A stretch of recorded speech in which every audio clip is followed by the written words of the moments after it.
friends from India and abroad who have joined us online. As you are aware, under the patronage of Dr. Manmohan Singh, the Institute of Punjab Studies has emerged as a popular center for cultural and literary activities. Apart from major functions, every month we discuss a good book and a good lecture. This month we discussed a book on Malik Ardit Singh, the first fighter pilot in the Royal Air Force. It's a very, very interesting biography. And then today we're going to discuss Parihar Singh, a great man without any formal degree who became world's best designer. Apart from designing many buildings in Lahore and the iconic building of Khalsa College, he also designed the summer palace of the Queen.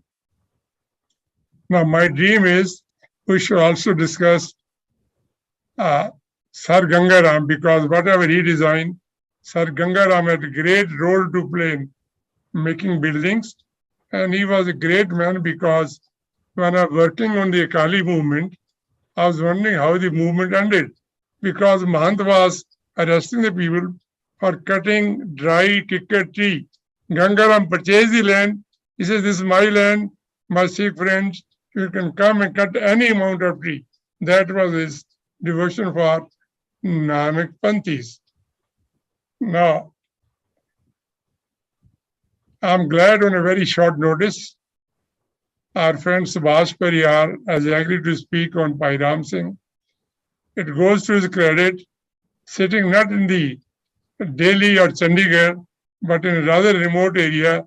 He has done excellent work. This means if you have the talent and will, you can do wonders. So thank you, Subhashi, for joining us. On a request, Sidharth, great artist, has joined to chair. And again, how busy he is. The Dean of Academic Affairs, Professor Behl, has agreed to be our chief guest. My colleague, Dr. Veer Singh, is the convener, and he will introduce our speaker and the guests this evening. And towards the end, Sukhbir Mahal, who gave the idea of arranging this lecture on Parihar Singh, she will propose a vote of thanks. Over to Dr. Veer Singh. Thank you, Dr. Saab. As Dr. Mahendra Singh ji announced, we have Dr. Sarbjot Singh Behl as our chief guest today. Dr. Behl is Professor, Department of Architecture and Dean, Academic Affairs, Guru Nanak Dev University, Amritsar. He is specialized in urban environment and design, regional architecture, green and sustainable architecture. I know Dr. Behl so many times, a very good poet also, and his work on historical analysis of urban dynamics of a traditional Indian city, a case study of world city Amritsar, is very known to all of us.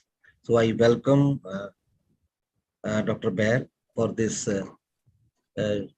talk, and I know that Dr. Behl is very busy person. He is busy in university affairs, but he has given us time. So I'm also grateful to him. Similarly, Dr. Sidharth ji, a great painter of our times, a very good friend of mine. He is here to preside, to chair over the function. Sidharth, ਉਹਨਾਂ ਦੇ ਬਾਰੇ ਮੈਂ ਕੀ ਦੱਸਾਂ ਕਿ ਜਿੱਦਾਂ ਉਹਨਾਂ ਦੇ ਜੋ ਉਹਨਾਂ ਦੀ ਪੁਰਸ਼ ਹੈ ਉਹਦੇ ਬਾਰੇ ਜਿੰਨਾ ਬੋਲ ਲਈਏ ਉਹਨਾਂ ਥੋੜਾ ਹੈ, ਕਿਉਂਕਿ ਉਹਨਾਂ ਨੇ ਭਾਵੇਂ ਕੋਈ ਫਾਰਮਲ ਐਜੂਕੇਸ਼ਨ ਨਹੀਂ ਲਈ, ਪਰ ਜਿੰਨੇ ਉਹ ਐਜੂਕੇਟਡ ਨੇ about his work, about Punjabi culture, about Punjabi traditions, ਉਹਨਾਂ ਦਾ ਬਹੁਤ ਵੱਡਾ ਕੰਮ ਹੈ। ਖਾਸ ਕਰਕੇ ਉਹਨਾਂ ਨੇ ਜੋ ਪੇਂਟਿੰਗਸ ਸਿੱਖ ਧਰਮ ਨਾਲ ਸੰਬੰਧਿਤ ਬਣਾਈਆਂ ਜਾਂ ਹੋਰ ਉਹਨਾਂ ਦੀਆਂ ਪੇਂਟਿੰਗਸ, ਜਾਂ ਜਿਹੜਾ ਉਹਨਾਂ ਦਾ ਜਿਵੇਂ ਅਸੀਂ এনवायरमेंट ਤੇ ਡਾਕਟਰ ਬਹਿਲ ਹੋਣਾ ਦਾ ਕੰਮ ਹੈ, ਤਿਵੇਂ ਉਹਨਾਂ ਦਾ ਜਿਹੜਾ ਸਿਧਾਰਥ ਉਹਨਾਂ ਦਾ ਜਿਹੜਾ ਪੇਂਟਿੰਗਸ ਹੈ, ਖਾਸ ਕਰਕੇ ਉਹ ਜਦੋਂ ਜਿਹੜੀਆਂ ਨੇਚੁਰਲ ਕਲਰਸ ਨਾਲ ਕੰਮ ਕਰਦੇ ਆ, ਔਰ ਬਹੁਤ ਵਾਰੀ ਉਹਨਾਂ ਨਾਲ ਗੱਲ ਹੋਈ ਕਿ ਕਿਵੇਂ ਕਲਰਸ ਬਣਾਉਂਦੇ ਆ, ਤੇ ਉਹਨਾਂ ਦੀ ਕਮਾਲ ਹੈ ਕਿ ਉਹ ਸਾਰੇ ਕਲਰਸ ਆਪਣੇ ਹੱਥੀਂ ਬਣਾਉਂਦੇ ਆ, ਔਰ ਜੋ ਉਹਨਾਂ ਦੀਆਂ ਪੇਂਟਿੰਗਸ ਦੇ ਵਿੱਚ ਜੋ ਜ਼ਿੰਦਗੀ ਧੜਕਦੀ ਨਜ਼ਰ ਆਉਂਦੀ ਉਹ ਇਹਨਾਂ ਦੇ ਹਿੱਸੇ ਆਈ ਹੈ। ਗ੍ਰੇਟ ਪਰਸਨ ਸਿਧਾਰਥ ਜੀ, I welcome you here for this talk. Doctor ਆਪਣੇ ਅੱਜ ਦੇ ਸਾਡੇ ਜੋ ਮੇਨ ਸਪੀਕਰ ਨੇ ਸੁਭਾਸ਼ ਪਰਿਹਾਰ ਜੀ, ਜੋ ਸੈਂਟਰਲ ਯੂਨੀਵਰਸਿਟੀ ਪੰਜਾਬ ਵਿੱਚ ਹਿਸਟਰੀ ਦੇ ਐਸੋਸੀਏਟ ਪ੍ਰੋਫੈਸਰ ਰਹੇ ਨੇ। ਉਹਨਾਂ ਦਾ ਵੀ ਨਾਮ ਬਹੁਤ ਵੱਡਾ, ਔਰ ਸਾਨੂੰ ਅੱਜ ਮਾਣ ਹੈ ਕਿ ਸਾਡੇ ਤਿੰਨੋਂ ਹੀ ਵਕਤਾ ਜਿਹੜੇ ਉਹ ਵਰਲਡ ਰਿਨਾਊਂਡ ਨੇ ਐਜ਼ ਹਿਸਟੋਰੀਅਨ, ਔਰ ਜਿਹੜਾ ਹੈਗਾ ਆ Indo Islamic architecture of north western India, ਉਹਦੇ ਤੇ ਉਹਨਾਂ ਦਾ ਬਹੁਤ ਜ਼ਿਆਦਾ ਕੰਮ ਹੈ। ਔਰ ਜੋ ਸੁਭਾਸ਼ ਪਰਿਹਾਰ ਨੂੰ ਜਦੋਂ ਅਸੀਂ ਪੜ੍ਹਦੇ ਹਾਂ, ਮੈਂ ਬਹੁਤ ਸਾਰੀਆਂ ਲਿਖਤਾਂ ਉਹਨਾਂ ਦੀਆਂ ਪੜ੍ਹੀਆਂ, ਆਈ ਓਪਨਰਸ ਹੁੰਦੀਆਂ ਉਹਨਾਂ ਦੀਆਂ ਜਿਹੜੀਆਂ ਫਾਈਂਡਿੰਗਸ ਹੁੰਦੀਆਂ। ਔਰ ਅੱਜ ਦਾ ਜਿਹੜਾ ਟੌਪਿਕ ਹੈ ਉਹਦੇ ਦੇ ਬਾਰੇ ਖਾਸ ਕਰਕੇ ਜੋ ਅਨਡਿਵਾਈਡਡ ਪੰਜਾਬ ਹੈ ਜਾਂ ਅਨਡਿਵਾਈਡਡ ਇੰਡੀਆ ਸੀ, ਉਹਦੇ ਵਿੱਚ ਉਹਦੇ ਸੰਬੰਧ ਵਿੱਚ ਜਿਹੜਾ ਪਰਿਹਾਰ ਸਾਹਿਬ ਦਾ ਕੰਮ ਹੈ ਉਹ ਬਹੁਤ ਯੂਨੀਕ ਹੈ। ਔਰ ਜੋ ਅੱਜ ਦੀ ਟਾਕ ਹੈ ਭਾਈ ਰਾਮ ਸਿੰਘ ਹੋਰਾਂ ਦੇ ਬਾਰੇ, ਔਰ ਉਹਦੇ ਉੱਤੇ ਉਹਨਾਂ ਦੀ ਮਾਸਟਰੀ ਹੈ ਉਸ ਸਬਜੈਕਟ ਦੇ ਉੱਤੇ। ਸੋ ਆਈ welcome Parihar Sahib to you also. ਔਰ ਮੈਨੂੰ ਉਮੀਦ ਹੈ ਕਿ ਜਿਹੜੇ ਸਾਡੇ ਦਰਸ਼ਕ ਜੁੜੇ ਹੋਏ ਨੇ ਦੇਸ਼ ਵਿਦੇਸ਼ ਤੋਂ, ਉਹ ਅੱਜ ਦੀ ਇਸ ਟਾਕ ਤੋਂ ਬਹੁਤ ਫਾਇਦਾ ਉਠਾਉਣਗੇ। ਅਸੀਂ ਖਾਸ ਕਰਕੇ ਆਪ ਬੜੇ ਮਸ਼ਹੂਰ ਹਾਂ ਤੁਹਾਡੇ ਤਿੰਨਾਂ ਦੇ ਕਿ ਤੁਸੀਂ ਤਿੰਨੇ ਸਾਡੇ ਨਾਲ ਜੁੜੇ ਹੋ। Now over to doctor Mahinder Singh ji to start the talk. Dr. Saab. I think this is Sidharth has to open and invite Subhash Parihar to talk, nothing else.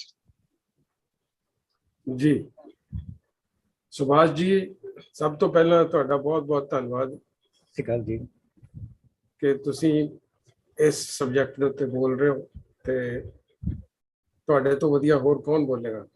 ਸਾਨੂੰ ਇਸ ਦਾ ਪੂਰਾ ਵਿਸ਼ਵਾਸ ਹੈ ਕਿ ਤੁਸੀਂ ਬਹੁਤ ਹੀ ਕਮਾਲ, wonderful photographer, you are wonderful historian. Punjab ਦੇ ਵਿੱਚੋਂ ਸਾਡੇ ਕੋਲ ਇੱਕੋ ਇੱਕ ਹੀਰੇ ਨੇ ਜੀ, ਸੁਭਾਸ਼ ਪਰਿਹਾਰ ਜੀ, ਤੇ ਇਹ ਬਹੁਤ ਹੀ ਅਸੀਂ ਹੁਣ ਸੁਣਦੇ ਹਾਂ ਇਹਨਾਂ ਨੂੰ, ਤੇ ਬਹੁਤ ਧਿਆਨ ਨਾਲ ਤੁਹਾਨੂੰ ਅਸੀਂ ਸੁਣਾਂਗੇ, ਤੇ ਅਸੀਂ ਸਾਰੀ ਬਹੁਤ ਇੰਤਜ਼ਾਰ ਕਰ ਰਹੇ ਹਾਂ ਕਿ ਤੁਸੀਂ ਕਦੋਂ ਇਸ ਸਾਰੇ ਸਬਜੈਕਟ ਦੇ ਉੱਤੇ ਚਾਨਣਾ ਪਾਓ।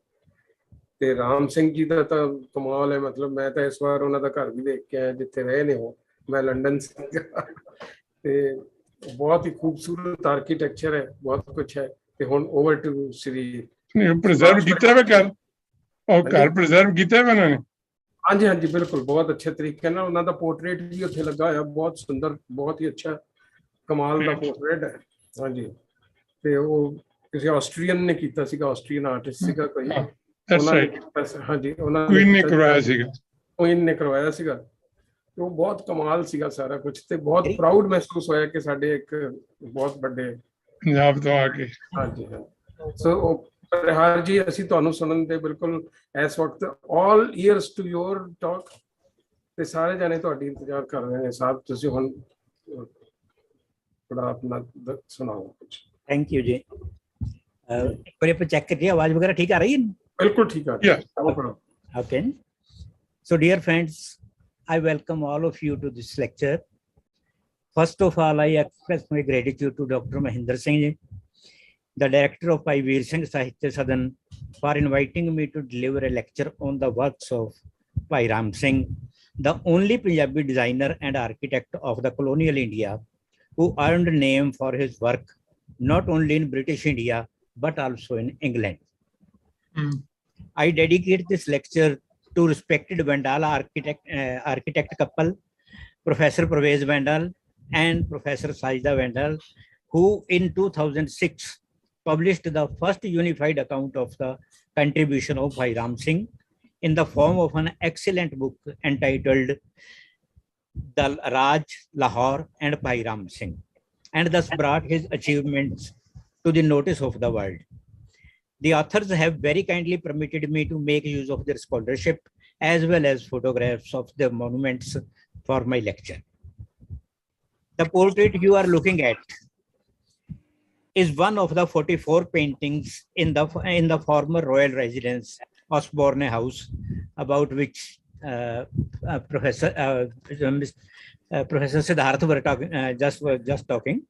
So it is one of the 44 paintings hanging there in the Osborne House in East Cowes, Isle of Wight, United Kingdom. Bordered with a heavy gilt frame, decorated with a gold leaf pattern, the painting bears the inscription, Ram Singh, who designed the decoration of the Darbar Room, Osborne House, 1893. This beautiful portrait was painted by the Austrian artist Rudolf Swoboda at the orders of Queen Victoria as a part of Her Majesty's interest in Indian things. To begin with, I would like to present a broad picture of the political scenario of the period in which Bhai Ram Singh was born, grew up, and cultivated his talent. After the death of Aurangzeb, about 1.5 century old Mughal empire began to wither. The inefficient Mughal successors to the throne lacked the ability needed to effectively administer such a vast empire, which covered nearly the whole of South Asia. The invasion of the Iranian Emperor Nadir Shah in 1738, it gave a fatal blow to the empire by virtually emptying the Mughal treasury, carrying away with him tons of gold, jewelry, gems, including Kohinoor, as well as the century-old world-renowned Takht-e-Taus. After this, the northwestern India became a political arena open to all, the Muslims, the Marathas, and the Sikhs. The process of destruction was completed by the raids of the Afghan ruler Ahmad Shah Durrani, who during 2 decades, between 1748 and 1767, he attacked the northwestern India 8 times. Despite the destruction, his invasions proved beneficial for the Sikhs, as in the Third Battle of Panipat, fought in 1761, he extinguished the growing power of Marathas in the region. Now this vast plain of Punjab were open to the small invading groups called Missals. Eventually, in 1799, Ranjit Singh, the chief of one of these Missals, Shukr Chakia Missal, occupied Lahore and the former regional capital of the Mughals. Gradually making use of power as well as tactics, he successfully built a large empire extending from the river Satluj up to the borders of Afghanistan. When Maharaja Ranjit Singh was in ascendance, the most of the region between Satluj and Jamna rivers, it was being ruled by a number of lesser chiefs who always feared the might of Lahore Darbar. These chiefs sought the protection of East India Company, the foremost power in erstwhile India. The East India Company didn't dismay the chiefs and persuaded Maharaja Ranjit Singh to forego his plans on the southern side of the Satluj River. So the Maharaja died in 1839, and within a decade, his empire, after 2 bloody wars, was annexed by the East India Company, which after the mutiny of 1857 was replaced by the British government. After suppressing the mutiny, the British made a drastic change in its policies, abandoning the policy of annexations in the case of absence of a legal heir or on the pretext of misrule. It entered into alliances with the erstwhile princely states all over the subcontinent. As a result, the Punjab witnessed a peaceful period of 90 years under the British and the rulers of the states of Patiala, Nabha, Kapurthala, Jind, Faridkot, and Malerkotla. After the annexation of Punjab, the British began to put its development on modern lines. It connected the length and breadth of the subcontinent with an extensive network of railways and roads. By channeling river waters through newly dug canals, it brought additional 5 million acres of pasture land under cultivation. Many scholars emphasize that British accomplished these projects of modernization for its own benefit, but scholars like Thomas R. Metcalfe They do not agree with this line of thinking, which we call Orientalism, which is propounded by its flag bearer, Palestinian American professor Edward Said, who attributed, often in a diatribal tone, political motives to all European scholarship on the East. Anyway, ultimately, these projects benefited the land and its people. Many projects brought to limelight the Indian talent to the larger world, as will be seen in the case of Bhai Singh. It is true that India had a rich architectural tradition dating back some 5 millenniums to the Harappan cities. Over the centuries, the rulers changed, but most of them continued to build great monuments as they were aware that the huge forts, palaces, and other types of buildings were most significant symbols of their power. But in the chaotic 18th century, northwestern India, the building tradition came more or less to a standstill as there was little patronage. The sponsorship of architecture somewhat revived during the reign of Maharaja Ranjit Singh, who got erected the central Sikh shrine of the Golden Temple and the Ram Bagh, both at Amritsar, the Hajuri Bagh in between Lahore Fort and the Badshahi Masjid, and some forts and small places of worship here and there. During the decade after the death of Maharaja Ranjit Singh, turmoil took over the region once again until the Punjab was annexed by the East India Company and after the mutiny of 1857 by the British government. By this time, England and some other countries of Western Europe, they had made great leaps on the road to industrialization. Increased industrial production needed markets for selling their manufactures. Also, the round-the-clock running industries, they needed sources of raw material. Their colonies, like the British India, fulfilled both of these purposes.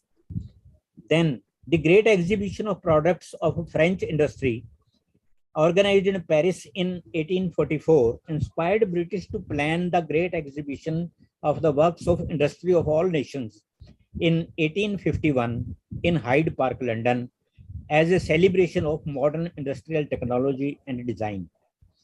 After this successful exhibition, a series of world exhibitions of industry and culture followed, in which the British noted a great demand for Indian art manufactures. To improve the quality of Indian manufacturers in a competitive market, the British planned to establish schools of art in their Indian dominions. The first one of the series of schools was the School of Art in Madras, followed by similar schools at Calcutta, Bombay, and Lahore. The Lahore School, Mayo School of Art, it was named after late Earl of Mayo, the fourth Viceroy and Governor General of India during 1869 to 72. It was to be headed by the eminent sculptor and a passionate supporter of Indian art, John Lockwood Kipling, father of the renowned British author Rudyard Kipling. He was of the view that the native Indian builders and other craftsmen, they were the sole depository and trustee of the principles and traditions in which formed the roots of Indian art. He forcefully argued for the rehabilitation of the native crafts and architecture. And he himself did a lot to foster a renaissance of Indian arts and crafts. Previously, the Mughal rulers too had followed this line of assimilation between the local and foreign elements in architecture, which had imparted a unique character to the Indo-Muslim monuments, endowing them with a unique look, different than the monuments of other Muslim countries. Ultimately, the interaction of the colonials and the natives led to a fusion of architectural idioms, which has now become a part of our native heritage. Kipling had enough experience of establishing and successfully running the art school in Bombay.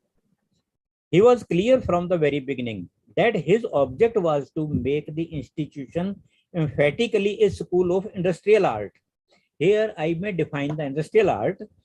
It may be kept in view that the term industrial art means an educational program that features the making of objects in wood or metal using a variety of hand, power, and machine tools. The Director of Public Instructions, Major W.R.M. Holroyd, he had also clearly stated that our School of Art is to be emphatically an industrial one. We wish to draw our experience from royal workshops of the Mughals, from the best native specimens of art and industry in modern India. Looking for talent to admit to the school, he traveled all over Punjab. So this was the background against which the Mayo School of Art was opened at Lahore. Now we come to Bhai Ram Singh. Bhai Ram Singh was born in the Sohal subcaste of Ramgarhias in village Rasulpur on near Batala on 1st August 1858. The Ramgarhia Sikhs have a long-standing tradition of creativity and being masters craftsmen, specializing not only in carpentry, but other art forms also.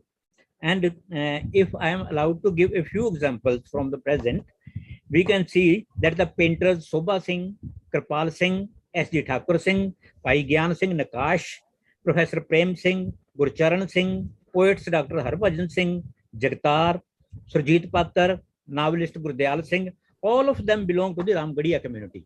So they are particularly creative. Sometime after the birth of Ram Singh, his father migrated from village Rasulpur to the city of Amritsar. Here, Mr. John Harvey, officiating inspector of schools of Lahore Circle, picked Ram Singh. So it was Mr. John Harvey who picked up Ram Singh. This fact is mentioned by Ram Singh himself in his letter written in August 1999 and addressed to Sir William Mackworth Young, the Lieutenant Governor of Punjab. He admitted that it was on that of Mr. John Harvey's prophetic wishes that I joined the Mayo School of Art in 1875. Actually, Ram Singh had taken admission in the School of Carpentry at Lahore in 1874, but the school didn't do well financially. So upon the establishment of the Mayo School of Industrial Arts in 1875, the carpentry school was incorporated into it with 20 of its students, which included Bhai Ram Singh. As Ram Singh belonged to a carpenter family, he must have had some basic training in the crafts at home. The training at school refined and sharpened his intellectual capacities. His talent was soon noticed by his principal, Kipling, who in his report of 1875 and 6 mentioned him amongst the most promising students. He wrote further that Ram Singh gives promise of becoming a very capable draftsman and designer in his own craft. Kipling considered the study of local architecture and its decorative ornamental details of paramount significance. According to him, it was the source and fountainhead of all the Indian arts. For a deep understanding of architecture, preparation of detailed measured drawings of the plans, elevations, and intricate details of the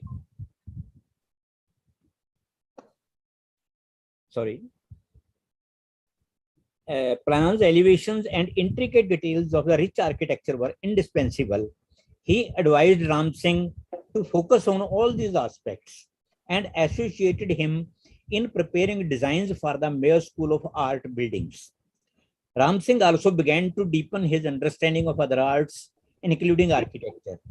Kipling advised him to collaborate in the preparation of measured drawings of architecture and decorative details of the old palace at Amber, Jaipur, a project undertaken by Colonel Samuel Swinston Jacob, the engineer to the Jaipur state. He also produced drawings of two old houses of Lahore for India Museum, South Kensington.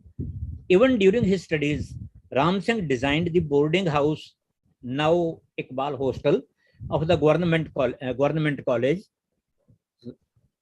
This is the plan of that hostel.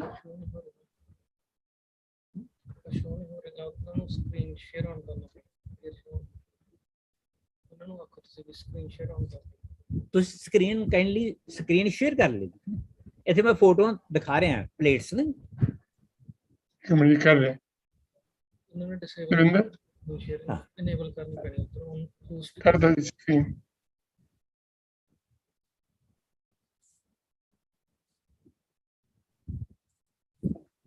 कर दो screen share अच्छा thank you जी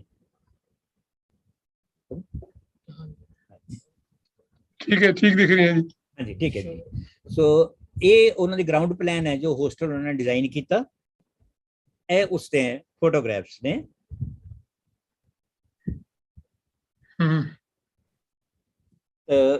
उस तो बाद praising his works of the Mayo School, the English civil servant B.H. Baden-Powell, the author of Handbook of the Manufactures and Arts of the Punjab, 1872, he commented, according to the excellent method pursued in the school, the pupils are led by illustration and suggestion to devise for themselves the full design and to work out the plan of structure and decoration.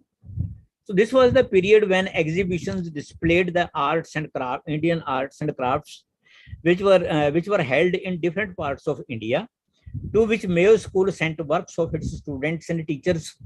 Shimla Art Exhibition of 1876-7 was one of them. During the same period, Ram Singh prepared the design of a showcase seen in this picture in the background for the Melbourne exhibition 1880-81, which was awarded a certificate and a medal. He contributed to Shimla exhibition of 1881 and also made significant contributions to the Punjab exhibition of 1881 and 82. His furniture items in this exhibition were honored with 2 first prizes of ₹25 each. His design of sideboards for the international exhibition at Calcutta, 1883. So I do not have the pictures of particularly of his works, but this was the general atmosphere there of Calcutta exhibition. Designed in 1882-83 under the supervision of the principal, the Mayo School building was first major architectural work by Ram Singh. This was the Mayo School, which was first designed.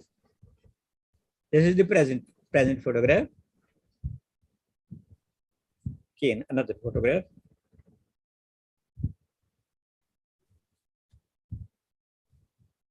Interesting. Thank you, sir. Good. Thank you. So Ram Singh studied in this school for 8 years. Here I would like to show you some pictures of the students at work in this school. This is one of the pictures. We can see how the students were working.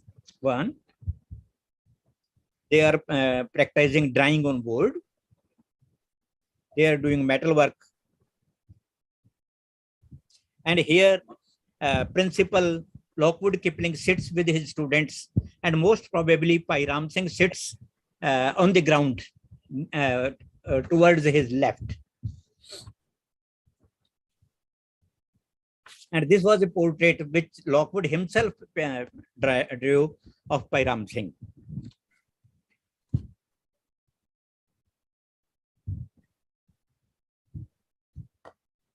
Although a report on education buildings lists Mayo School as designed by Ram Singh under the supervision of Mr. Kipling, the memorandum for the Victorian order credited this work to Ram Singh. Ram Singh studied in the school for 8 years.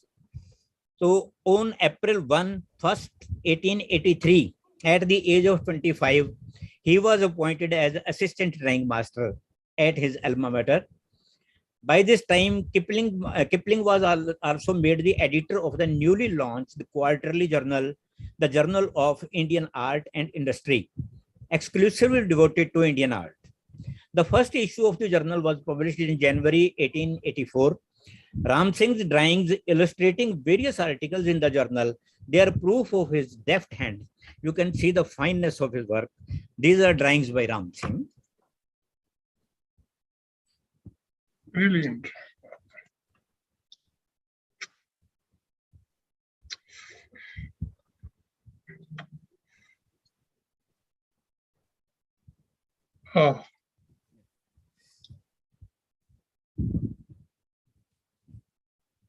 Anand.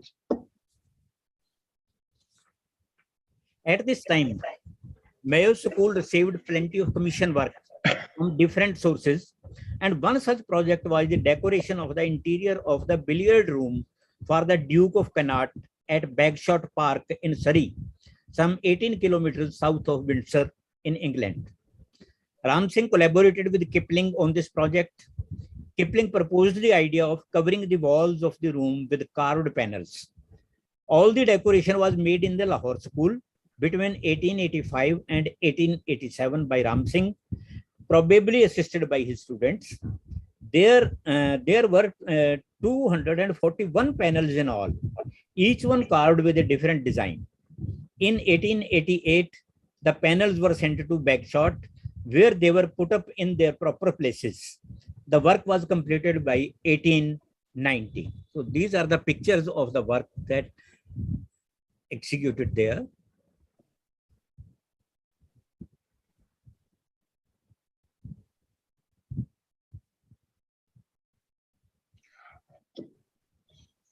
These are small panels. And these chairs were also designed by Ram Singh.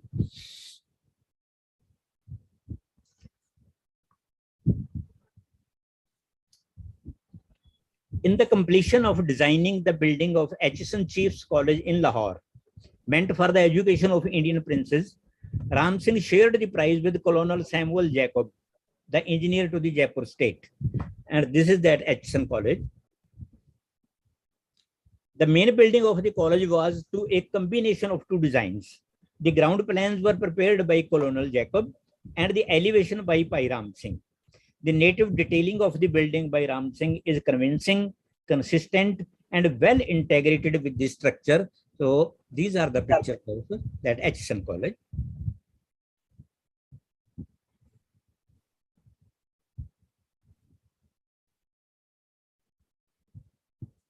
So this was another project. Among the other projects on which Ram Singh collaborated with Kipling were the Lahore Museum. These are the pictures of Lahore Museum.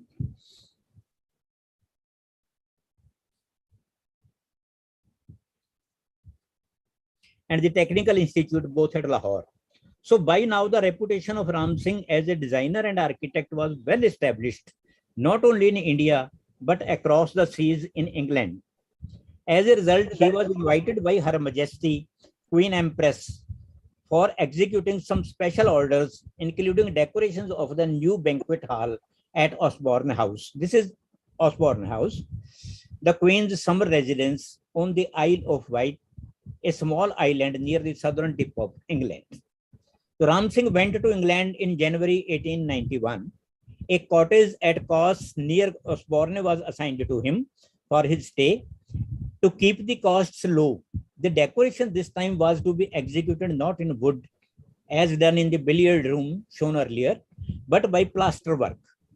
Fortunately, we have photographs of Ram Singh working at this banquet hall. You can see here, this is the banquet hall in which he's seen working.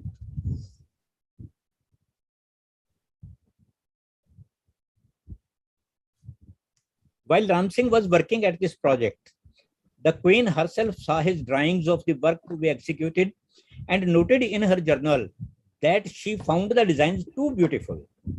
In December 1891, she invited Ram Singh to Osborne Palace for spending 5 days over Christmas. Again, the Queen praises Ram Singh in her diary as a very intelligent, pleasant, good Sikh man. The Principal Kipling also noted that Her Majesty was pleased to express his high approval of the elaborate and beautiful work which Ram Singh had done. So this is the work that he did there.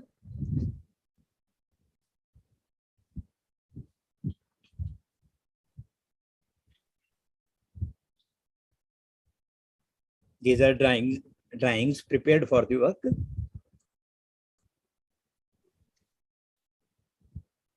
So he designed not only decorative work, but he prepared other small things also, just like this is this lamp and these objects of decoration. And here in the lower part, you can see the door handles. These were also specifically designed by Ram Singh, as can be seen from these are the close. This is a close-up of door handles, and these are drawings of the door handles.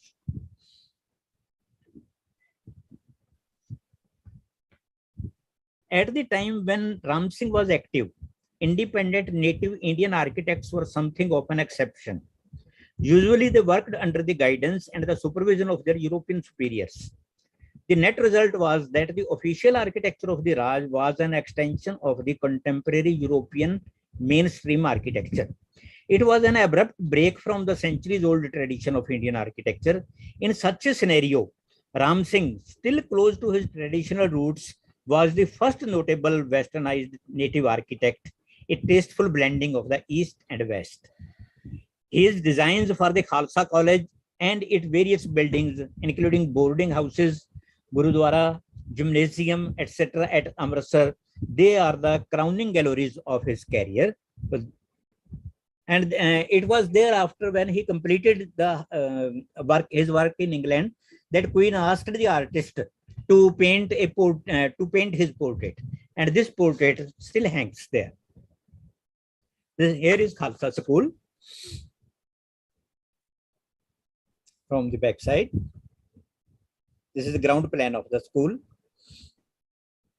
Gurudwara of the Khalsa School. Here, gateway to the boarding.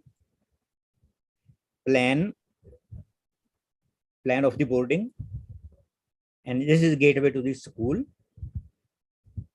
So these were this was his best work at the Khalsa College. In 1898, he designed Saragadi Memorial at Amritsar also.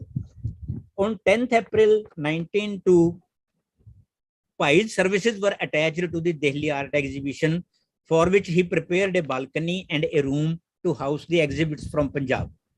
The Shisham sideboard by Ram Singh exhibited here was sold for ₹500 and was awarded silver medal. On 10th July 1902, he was attached to the executive committee of the coronation darbar of the King Edward VII at Delhi, where he worked up to 19th of January 1903. He was nominated a member of the judging committee for the task of selecting the prize winners in the exhibition of Indian arts organized on the occasion. After this, he was lent to Nabha state for about a month, where he designed this Lal Kothi at Nabha. Eventually, in 1909, he rose to become the principal of the Mayo School of Art, a position he held till his retirement in 1913.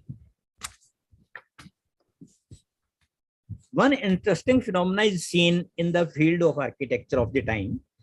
Whereas the Britishers were trying to impart their buildings a native look so that they may be seen as to continue the previous rule, the native rulers that the British installed were overtly keen to show their loyalty to their masters and preferred to surround themselves with imitations of European buildings and goods.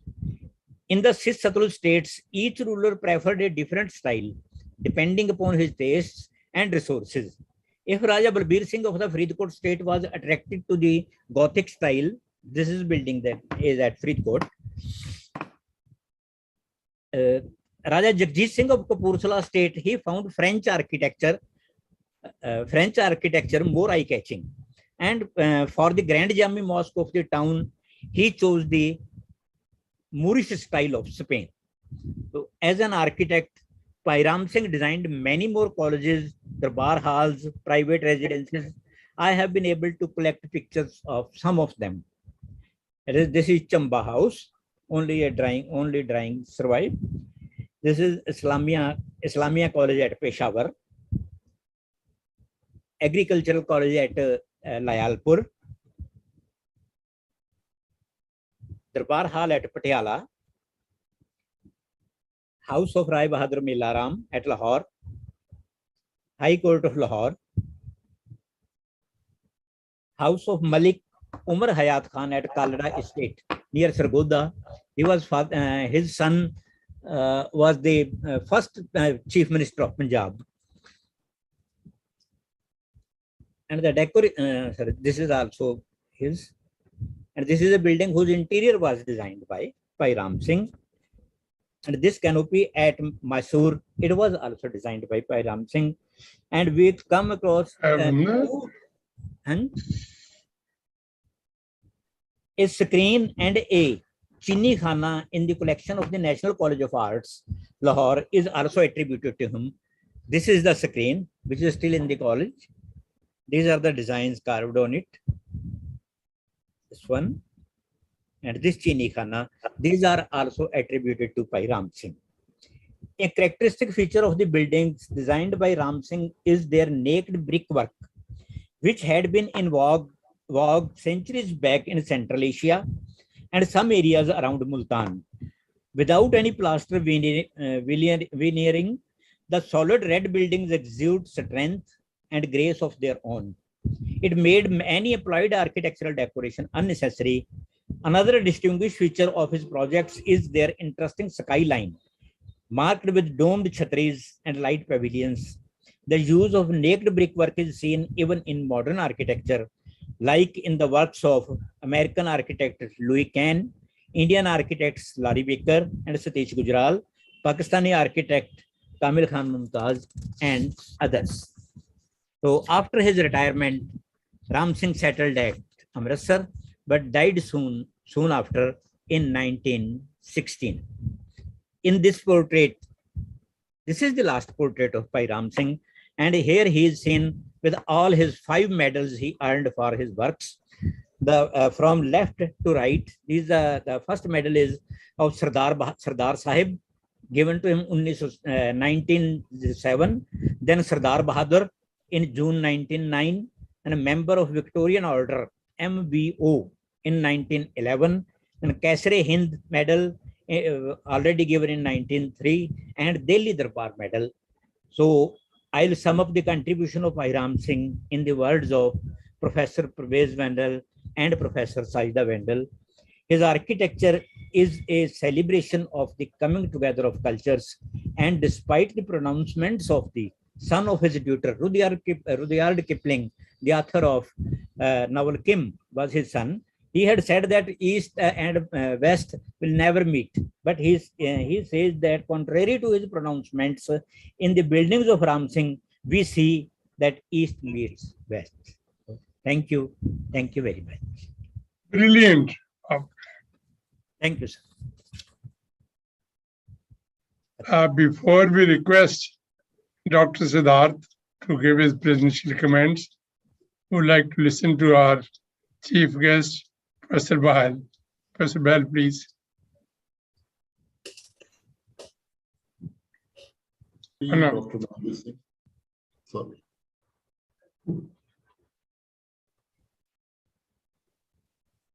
Mute है ਤੁਹਾਡਾ.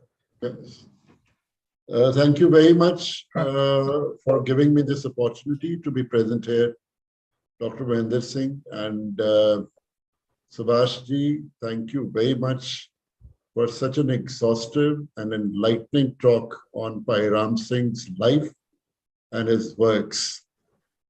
Asi te roz sakshat darshan karde hain. Khalsa College is right next to our campus, Guru Nanak Dev University campus. And every time we pass by that building, it makes our chest swell with pride that Bhai Ram Singh was from among us. You very rightly pointed out the learnings that I got from your lecture today, that as you said at the end of your lecture, that Bhai Ram Singh, East and West do not meet, and he overcame that limitation, and he came at a time when already I think Britishers were trying to implement their hegemonic agenda through everything, through architecture also. And before him, Latian had also done something in Indian architecture in Delhi. Indian Summer gives you a complete account of that, what was being done by Britishers in India, and as was their policy, because they were the rulers. So they also used to use architecture as a symbol of an expression of their power. And fortunately, as you said, Bhai Ram Singh came at a juncture when that architecture could have completely taken, because when Britishers came to India, Indo-Islamic architecture had already established its roots here. And I would say it was at zenith. And it was running parallel to what was happening in Renaissance in Europe. And so whatever they achieved in Europe, moving from highly sculpturesque Gothic architecture to again bringing architecture into the realm from ornamentation to the basic principles of design like proportions, rhythm, and all those intangible elements, and the Palladian influence which started the movement of Renaissance, established and revived those Greek principles of geometry very strongly. But in the process, what happened was that the buildings started getting stripped of ornamentation and craft. Craft became a kind of, dirty word in architecture. And in modern architecture, you see the same trend continues.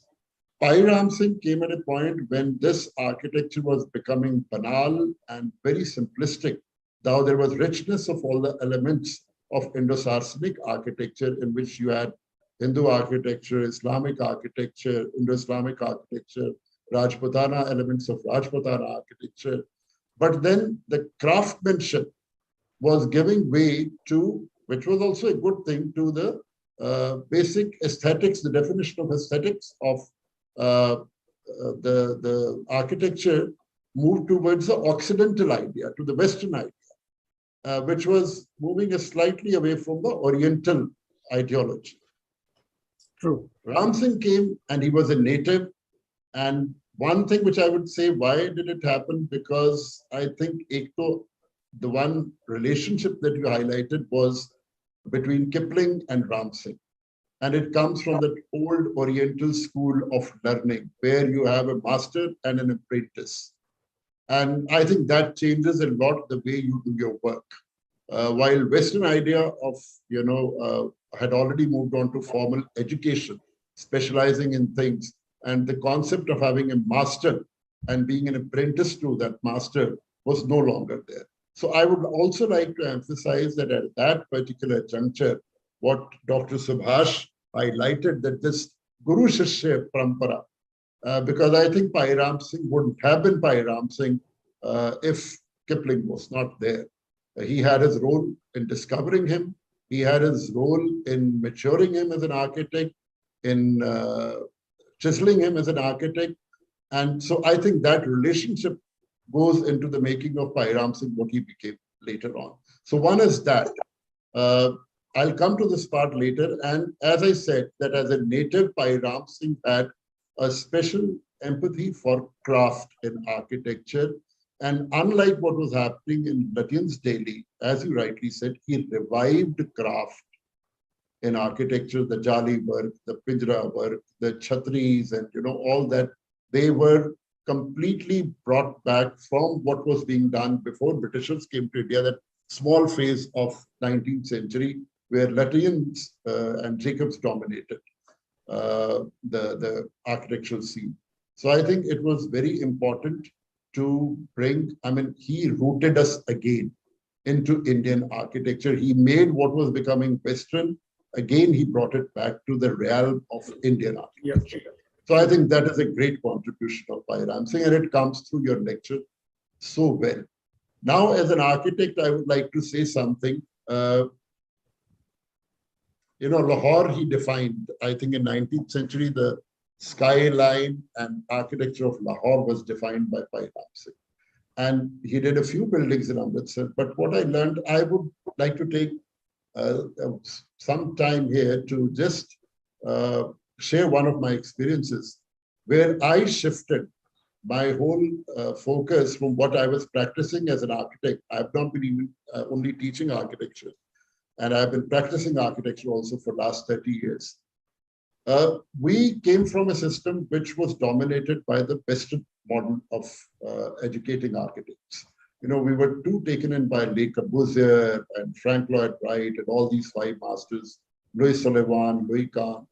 So we were always thinking in that straight-jacketed Western architectural influence, and everything you know what happened in India after Chandigarh was done in the same manner. So one day I was, passing by in front of the building of Khalsa College, and there was a traffic jam, and I saw a rickshaw in front of me where two foreigners were sitting. They were Caucasians. I don't know whether they were Germans, Americans, or English, but they were sitting on a rickshaw. And rickshaw was moving at a very slow pace. I was in a car, but because of jam, I was behind the rickshaw. And so the moment throughout this journey, which took them around 10 minutes to pass in front of Khalsa College stretch, their necks were turned towards Khalsa College. And for not a single moment, they were able to take their glance off from Khalsa College. The moment the boundary of Khalsa College finished and Guru Nanak Dev University started, which we take so much pride in, my library building where my office was, and we used to think, Corbusian building hai. And for us, it was, hallmark and, landmark of architecture. They didn't even look at that building. That was a revelation for me that a person on the street, we architects, professionals, we sit in our ivory towers, we are cocooned in our own thinking process, and that is why we keep delivering. That was a changing point in my life as a practicing architect, and I realized that it is our duty and it is our moral obligation to this master architect, Ram Singh, who we never have talked about. And that made me realize that how in Indian fine arts and performing arts, you have, unlike Western, where, it is a point of departure and independent thinking, which is given a lot of premium. In Indian context, Oriental context, it is a concept of gharana, where you belong to a certain gharana. Music hai, aapka Banaras gharana hai, Patiala gharana hai, Indore gharana hai, where you take the lineage forward. You have a heritage. You don't depart from your heritage. You do incremental changes, and that you evolve that particular gharana with every generation adding something to it, but the tradition is always retained. It is never polluted. There's always something which is added to it. There's an evolutionary process in the field of art, as in our lives also, as in our metaphysical existence also, Oriental thinking. Then I realized that there is no one, we don't have this concept of, if you have schools of painting in India, you have Pahari painting, you have Madhubani painting, you have these gharanas. Why in architecture in India, we were not able to establish gharanas? And the moment that revelation came, the new buildings that we designed in Amritsar, there is a district administrative complex, which is a 5 lakh square foot area. There's a university that we did, Punjab Technical University in Bathinda. There were many other buildings that we started doing, even in our university, where we wanted to revive the gharana established by Parihar. And we realized this is another way of preserving the heritage of building. It is not always a building which he has made and you preserve it. You create new buildings in the same vocabulary, in the same elements that he is, on the same principles. So I started proclaiming myself, which may be a very, very big claim and not befitting to a humble practitioner of architecture like me. But I take pride in the fact that we practice in the realm of Pai Ram Singh's gharana, and those buildings, if you ever come to Amritsar, are witness to that kind of. You will witness them as pieces belonging to that gharana. So I think I'll stop here. As a chief guest, I have taken more time than I should have taken. Thank you very much, Dr. Subhash Parihar.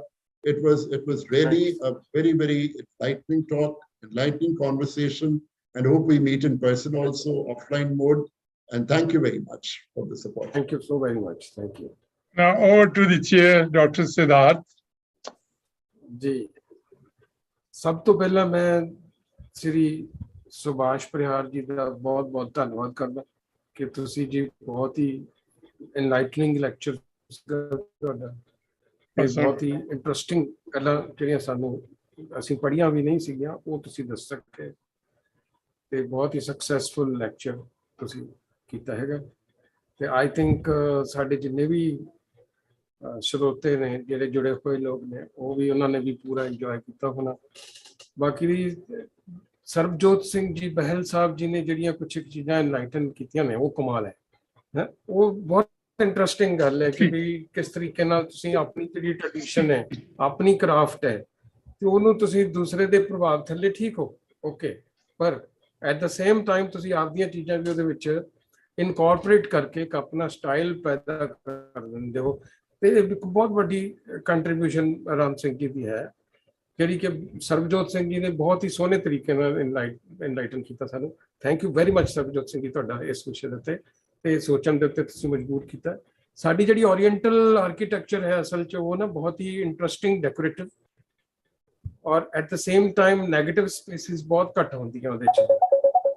ਸਾਡੇ ਜਿਹੜਾ ਸਾਡਾ architect ਤੇ ਉਹਦੇ 'ਚ negative spaces ਬਹੁਤ ਘੱਟ ਹੁੰਦੀਆਂ, ਇਸ ਕਰਕੇ ਵੀ ਨੈਗੇਟਿਵ ਸਪੇਸਿਸ ਦੇ ਉੱਤੇ ਤਾਂ ਹੁਣ ਸਰਬਜੋਤ ਜੀ ਤੇ ਅਸੀਂ specially we can have long discussion on architecture. ਤੇ ਨਾਲ ਦੀ ਨਾਲ ਜਿਹੜਾ এনवायरमेंट ਹੈਗਾ, ਜਿਹੜਾ ਸਾਡਾ ਨੇਚਰ ਹੈ, ਉਹਦੀ ਜਿਹੜੀ ਇਨਕੋਰਪੋਰੇਸ਼ਨ ਹੈ ਸਾਡੇ ਜਿਹੜੇ ਓਰੀਐਂਟਲ ਆਰਕੀਟੈਕਚਰ ਦੇ ਵਿੱਚ, ਉਹ ਬਹੁਤ ਹੀ ਖੂਬਸੂਰਤ ਤਰੀਕੇ ਨਾਲ ਹੁੰਦੀ ਹੈ। ਤੇ ਉਹਦਾ ਜ਼ਿਕਰ ਵੀ ਬਾਅਦ ਚ ਆਪਾਂ ਕਦੇ ਕਿਸੇ ਹੋਰ ਵਕਤ ਸਰਬਜੋਤ ਸਿੰਘ ਜੀ ਨੂੰ ਆਪਾਂ ਰਿਕੁਐਸਟ ਕਰੀਏ ਕਿ ਅੱਗੋਂ ਤੋਂ ਥੋੜਾ ਜਿਹਾ ਓਰੀਐਂਟਲ ਆਰਕੀਟੈਕਚਰ ਔਰ ਉਸ ਦੇ ਵਿਸ਼ੇ ਦੇ ਉੱਤੇ ਥੋੜਾ ਹੋਰ ਸਾਨੂੰ ਐਨਲਾਈਟਨ ਕਰਨ। ਤੇ ਅਸਲ ਵਿੱਚ ਮੈਂ ਬਾਬਾ ਨਾਨਕ ਦਾ ਜਿਹੜਾ ਕਰਤਾਰਪੁਰ ਸਾਹਿਬ ਦਾ ਕਨਸੈਪਟ ਸੀਗਾ ਉਸ ਵਿਸ਼ੇ ਦੇ ਉੱਤੇ ਪਿਛਲੇ ਦਿਨਾਂ 'ਚ ਕੁਝ ਗੱਲਬਾਤ ਕਰ ਰਿਹਾ ਸੀ ਕਿਸੇ ਨਾਲ। ਤੇ ਬਾਬਾ ਨਾਨਕ ਨੇ ਕੋਈ 13 ਲਾਈਨਾਂ ਜਦੋਂ ਕਰਤਾਰਪੁਰ ਸਾਹਿਬ ਬਣ ਰਿਹਾ ਸੀਗਾ, ਉਸ ਵਕਤ ਇੱਕ ਵਾਈਜ਼ ਮੈਨ ਸੀ ਜਿਹੜਾ ਲਾਹੌਰ ਤੋਂ ਰਾਏ ਬੁਲਾਰ ਦੇ ਕੋਈ ਰਿਸ਼ਤੇਦਾਰੀ ਵਿੱਚੋਂ ਸੀਗੇ, ਤੇ ਉਹਨਾਂ ਨੇ ਦੱਸੀਆਂ ਸੀਗੀਆਂ ਤੇ ਉਹਨਾਂ ਨੇ ਉਰਦੂ ਵਿੱਚ ਲਿਖ ਲਈਆਂ ਸੀਗੀਆਂ 13 ਲਾਈਨਾਂ। ਉਹ ਬੜੀਆਂ ਖੂਬਸੂਰਤ ਲਾਈਨਾਂ ਨੇ ਕਿ ਕਿਸ ਤਰ੍ਹਾਂ ਬਣਾਇਆ ਜਾਵੇ ਮੇਰਾ ਘਰ, ਉੱਥੇ ਕਿਸ ਤਰ੍ਹਾਂ ਘਰ ਬਣਾਇਆ ਜਾਵੇ। ਕਿ ਇੱਕ ਪੂਰਾ ਇੱਕ ਪਲਾਟ ਜਿਹੜਾ ਬਹੁਤ ਲੰਬਾ ਚੌੜਾ ਪਲਾਟ ਸੀਗਾ, ਜਿਹੜਾ ਬਹੁਤ ਸਾਰੇ ਹੰਡਰਡਸ ਆਫ ਏਕਰਸ ਵਿੱਚ ਸੀਗਾ, ਤੇ ਉਹਦੇ ਵਿਚਕਾਰ ਉਹਨੂੰ ਕਿਵੇਂ 4 ਹਿੱਸਿਆਂ 'ਚ ਵੰਡਿਆ ਜਾਵੇ, ਤੇ ਸੈਂਟਰ ਦੇ ਵਿੱਚ ਕਿਸ ਤਰ੍ਹਾਂ 4 ਸਬਾਤ ਬਣਾਏ ਜਾਣ, ਤੇ ਕਿਸ ਤਰ੍ਹਾਂ ਕਿਹੜੇ ਦਰਖਤ ਲਗਾਏ ਜਾਣ। ਉਹ ਫਿਰ ਕਦੇ ਹੁਣ ਤਾਂ ਸਮਾਂ ਨਹੀਂ ਹੈ ਇਸ ਵਕਤ, ਇਸ ਫਿਰ ਸਬਜੈਕਟ ਤੋਂ ਬਾਹਰ ਚਲੇ ਜਾਏਗੀ ਗੱਲ, ਉਹ ਮੈਂ ਸੁਣਾਉਣਾ ਚਾਹਾਂਗਾ। ਤੇ ਅਸੀਂ ਰਿਕੁਐਸਟ ਕਰਾਂਗੇ ਸਰਬਜੋਤ ਸਿੰਘ ਜੀ ਨੂੰ ਅਗੇਨ ਕਿ ਉਹ ਇਸ ਵਿਸ਼ੇ ਦੇ ਉੱਤੇ ਕਦੇ ਪੂਰੀ ਤਰ੍ਹਾਂ ਜਿਹੜੇ ਸਾਡੇ ਸਿੱਖ ਤੇ ਓਰੀਐਂਟਲ ਆਰਕੀਟੈਕਚਰ ਦੇ ਉੱਤੇ ਇੱਕ ਸਪੈਸ਼ਲ ਲੈਕਚਰ ਸਾਡੇ ਵਾਸਤੇ ਜ਼ਰੂਰ ਕਰਨ, ਸਮਾਂ ਨਿਕਾਲਣ ਸਾਡੇ ਵਾਸਤੇ।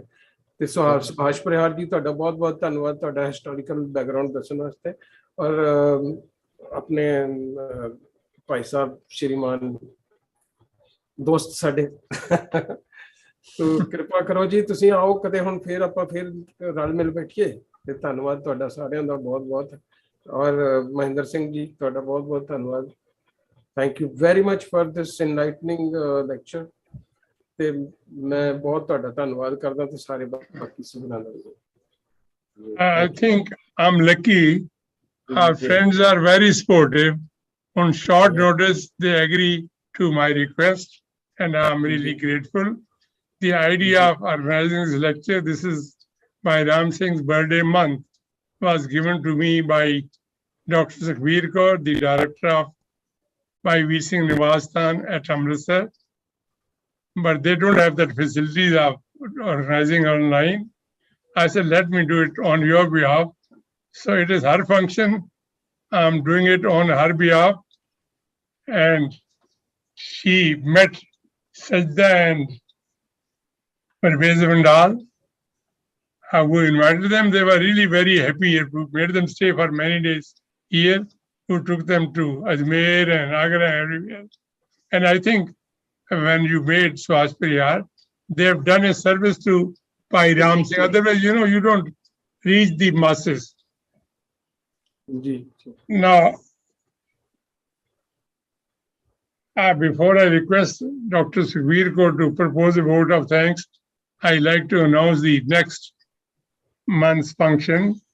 First is a recently published monograph on our very popular Harjit Singh Gill. This is Falsfe da Khana Badoshi Ate Khana Badosh Daneshwar Professor Harjit Singh Gill by Ishwar Dayal God. This here again is like Subhash and Sidharth. He's a Khana Badosh, he's a talented man. So he agreed that we can discuss this book. And my anxiety was that after Bhai Ram Singh, we should talk about Sir Gangaram. So book discussion will be on Friday, 16th September 2022, online at 4 p.m. And lecture on Sir Gangaram would be on Friday, 23rd September 2022. Madan Kumar has suggested a speaker. I said either you speak or you find a good speaker, otherwise Sidharth and others, but we must have a lecture on Sir Gangaram. A small anecdote was told me by Pakistani friend. Some ruffians were trying to attack his statue outside the hospital in Lahore. Suddenly the lathi charge was there and one young man got injured. What should we do? Take him to Gangaram Hospital. He says, you are trying to destroy the Gangaram Hospital. This is the best hospital in Lahore. This is why, Even in Delhi. even in Delhi, yeah. So this is how we remember. We should remember our great and take pride in Ram Singh and Gangaram. And Subhash Parihar, believe me, I didn't know all those details, so I read the book. Thank you very much.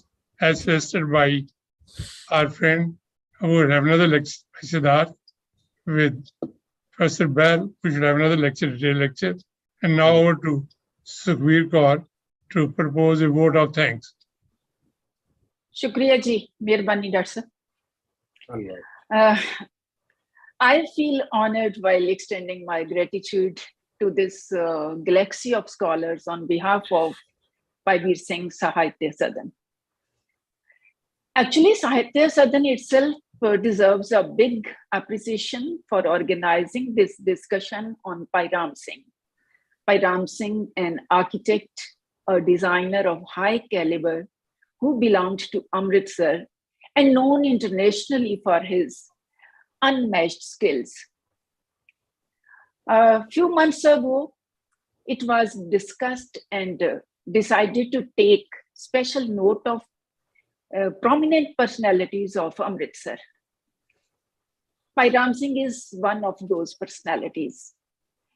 Till now, we have organized discussions on some literary figures of Amritsar, but this discussion on Bhai Ram Singh is of its own significance. In fact, I keep a special bonding with Bhai Ram Singh because of two reasons. First is very obvious that he is the architect of historical Khalsa College, and I am connected to Khalsa College both professionally as well as emotionally. Pertinent reason to the second one, pertinent reason is the second one. Actually, me and my husband were incited to know more about Bhai Ram Singh by a scholarly couple from Pakistan. They are our very good friends, Mrs. Sajida Vandal and Mr. Parvez Vandal. These are long back memories when their book, The Raj, Lahore and Bhai Ram Singh was taking its shape, that we spent good times together, firstly at National College of Arts, Lahore, and secondly at Khalsa College, Amritsar. At NCA, to have a look at the works of Bhai Ram Singh was a real treat for our minds and souls. The long discussions we had there about the life and works of Bhai Ram Singh.